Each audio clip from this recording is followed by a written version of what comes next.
Dostal som určitú inšpiráciu od predrečníkov, je toho veľa. Bola tu viackrát spomínaná prísaha, ktorú ja si dovolím odcitovať.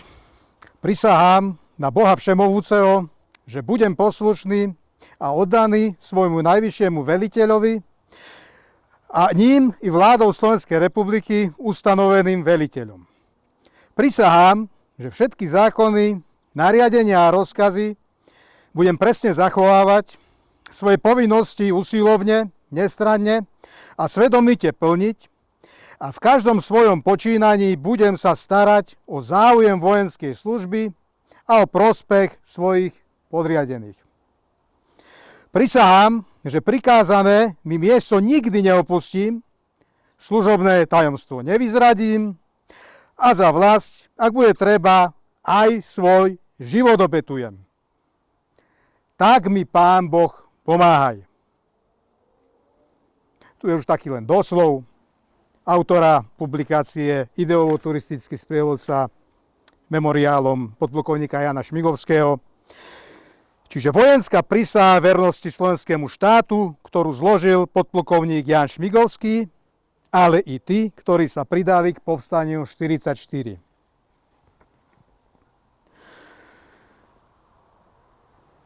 Prešiel by som k memoriálu, o ktorom tu nebolo povedané nejak nič zatiaľ. Tak memoriál Šmigovského, teda podplukovníka Jana Šmigovského, sa koná na jeho počesť. Je to na počesť jeho postavenie sa ku problematike SNP, na počesť jeho osoby, ktorá obstála pred popravčou čatou, pred sudcom, pred celým tým problémom. Boli tam dané také kritériá, ktoré by reflektovali na práve tú obťažnosť,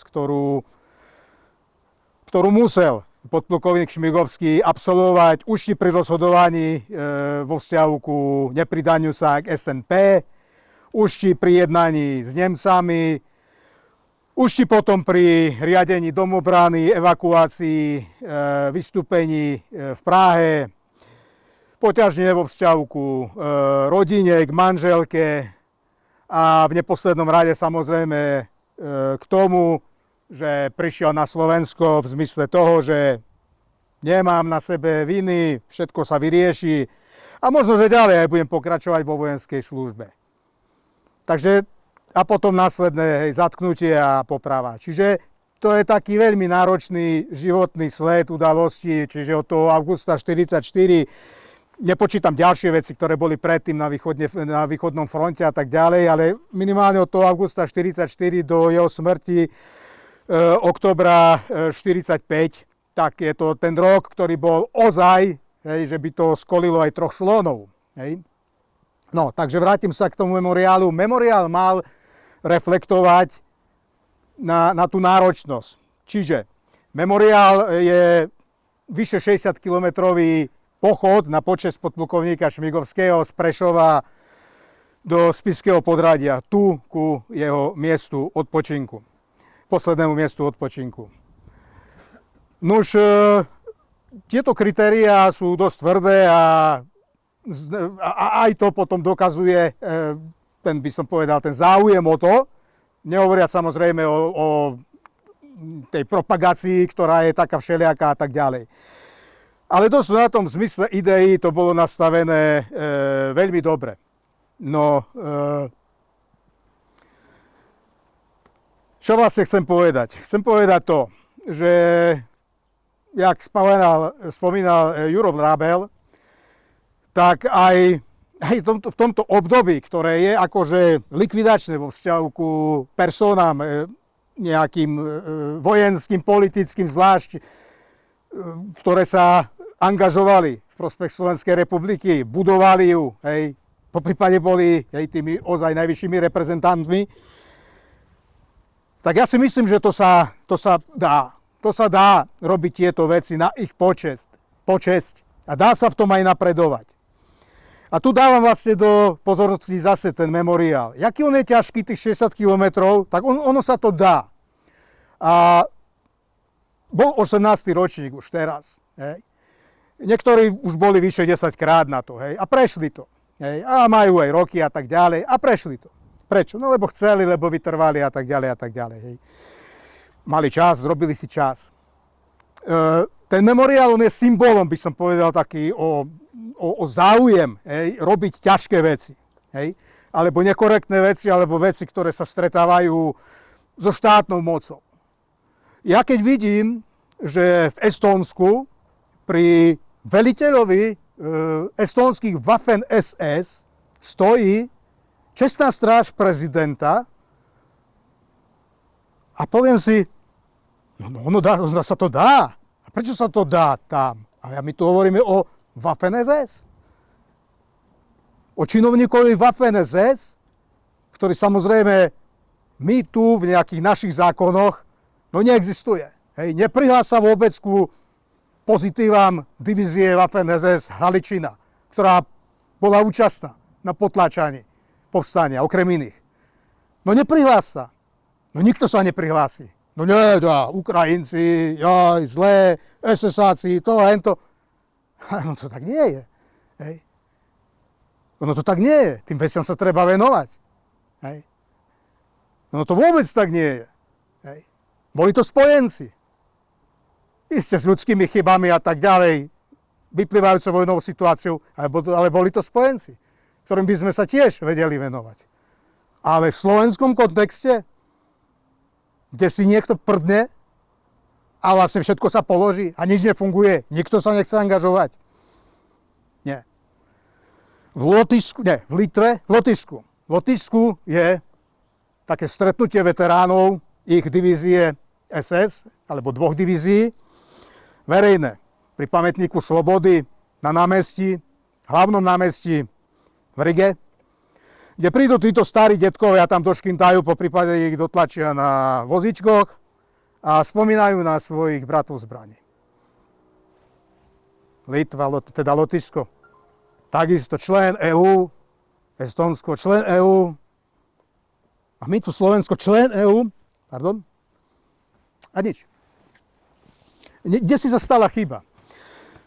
No stala sa chyba zrejme v tom, že tá angažovanosť konkrétneho človeka, konkrétnych združení je nedostatočná. Je založená na bojazlivosti, alebo teda potom v konečnom dôsledku, aj keď do času, tak od času už nie. Lebo to, lebo hento, lebo tamto. Čiže ja by som povedal, to nie je môj výmysel. Keď viem, že iné prípady v rámci iných štátov EÚ sú na tom ináč. Ja nepoviem nič, keby sme sa o to už posnažili niekedy a nevyšlo, lebo nevyšlo. Ale tu sa nikto o nič také neposnažil. Hej? Takže je to vlastne výzva, ktorá stojí, alebo teda leží, tu na zemi leží. Len to treba zdvihnúť. Ale samozrejme k tej výzve treba mať to odhodlanie a úmysel a tak ďalej a tak ďalej a tak ďalej. Ja poviem toľko, keď my pustíme tieto pamiatky, ja neviem, kto kedy toto zdvihne z tej zeme. A či vôbec bude mať ešte čo zdvihnúť tej zeme. Takže tá zodpovednosť tu je jednoznačne. Pred národom a samozrejme pred Bohom. A keď si prečítate všetky možné texty od doktora Tisu, od Andreja Hlinku a tak ďalej, je to prešpikované práve týmito myšlienkami v zmysle zodpovednosti, áno, pred národom a pred Bohom, a ich celá činnosť je vlastne pred národom a Bohom.